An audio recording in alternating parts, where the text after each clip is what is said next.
come to that later. Let's jump to our next story time. Yes. Okay.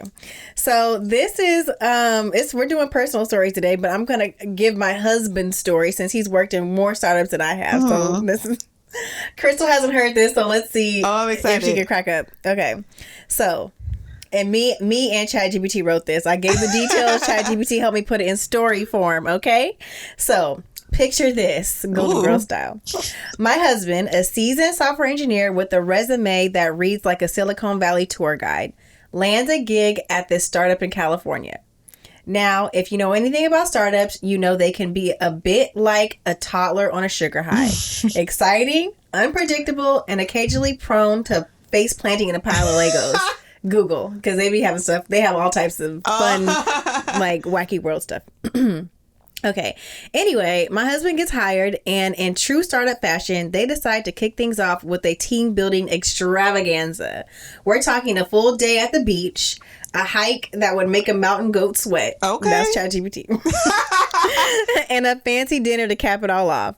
Oh, and they were waiting for their new VP to start. So they had hired a VP like a couple of weeks prior, but he hadn't started yet. Okay. So they figured, hey, let's throw him into the deep end of the pool too. We're going to bring him on this extravaganza. Okay. So the VP shows up to the workshops and things like that. Okay.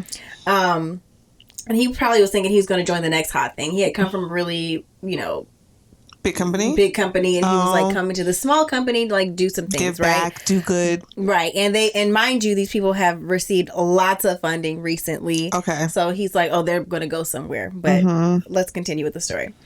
So he participates in all the team building shenanigans, and then they wrap up the day and tell him, meet us at this restaurant tonight. It'll be great, right? Okay. But here's the thing. This is where things go off the rails. The tech supervisor, who apparently has the attention span of a goldfish, decides that playing volleyball on the beach is way more fun than dinner. So he and the rest of the team just don't show up. They ghosted the VP? They ghosted the VP. They leave the poor VP sitting at the restaurant, probably wondering if he's been punked. Oh, no. The next day, the supervisor must have woken up with some guilt. Oh my God. Because instead of facing the music with the VP, when facing the music and like apologize for what he did, he decides to skip out on a few interviews he had scheduled to make up for with the VP. So he had interviews scheduled the next day, but then to make up for ditching the VP, he goes and hangs out with the VP. So now, not only is the VP confused, but there are also a bunch of candidates and twiddling their thumbs in the lobby. I just don't understand.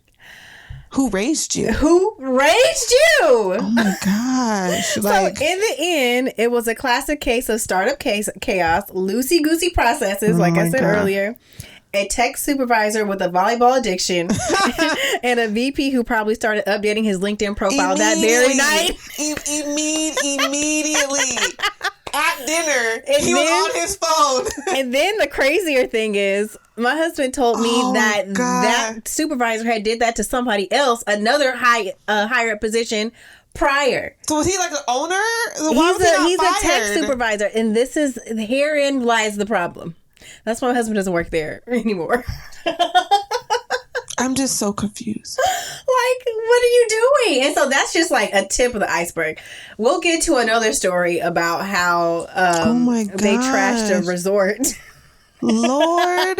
It's funny because one of my best friends, she just got a job at a startup, and I was telling her, I was like, listen, keep your resume sharp. Sharpen. Like, that's why I'm like, sharpen it like a pencil. Right now it's going really well. She loves it, and I hope it stays well. But I always tell her, hey, don't let that resume get dusty. Okay. I call my nickname. If you see a deep green, almost yellow flag, bounce immediately. I call startups tree houses because that's how people treat them. It's like they live in that like Lost Boys, Peter Pan type of thing. Sometimes I think people stay because they think this company might be the next Google. Yes, I might be on the stage in the crowd introducing a new product. These stocks are going to blow up. Likely no. Okay, like I told you, 90% fail, likely no. Okay. Oh my gosh, like deuces, because y'all need to get it together. Lord. So what would you have done in this situation? There's just so many horrible things. First of all, if I was the VP, I would have been like, don't you have something to do today? Why are you free? Don't you have some? And then also their excuse was, he could have called. You told me to meet you at this restaurant. What are you talking about? And I'm the VP. Y'all need to meet me. Nuts. I feel like in my brain, I picture the team like a whole bunch of like adult teenage boys. Like they're adults, but they're teenage boys. Teenage. You know, like they're not really adults, and they probably drink beer too much. Bros. And like jump into the pool with their clothes on. Like that's the energy I'm getting from this group. That's the bros. Bro culture. It's bros. Yes. And I'm like, run. Run. Like whenever I see two or more of them in a group, I run. Woo. Because something's going to go down. Something's going to go down. I don't want to be a part of. About to go down. No thanks.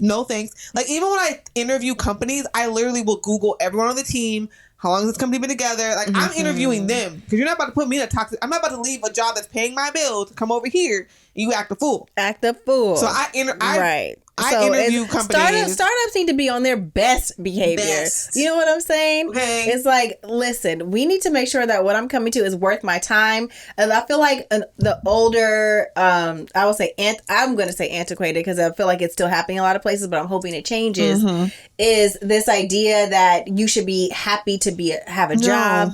You should be lucky that you're working and getting a paycheck. It's like now we're here like taking, reclaiming our time and saying you need to be serving me in some type of way. You need to be pouring into me in some type of way where it's making my time spent here worthwhile. Because we spend most of our lives at work. Right. Some people work from 15 to 65. 40 hours a week. We're only with our family at night, right before bed. Right. You only get like 2 hours with your family because then you got to eat and go to sleep. And wake up to go back. Right. And then weekend. So we spend, so it's like, no, you should be honored that I'm giving you this much of my life. Right. So at least don't try me. I honestly think startups are also for like, when you're young with no responsibilities. Yes, for when you're young. You don't got no bills. You don't got no car note. You live with your mama. Children. Exactly. No kids. It's not, if you're going to risk it all, make sure you risking it all won't put like other people's livelihoods at risk, like your family, because it's just scary. Now,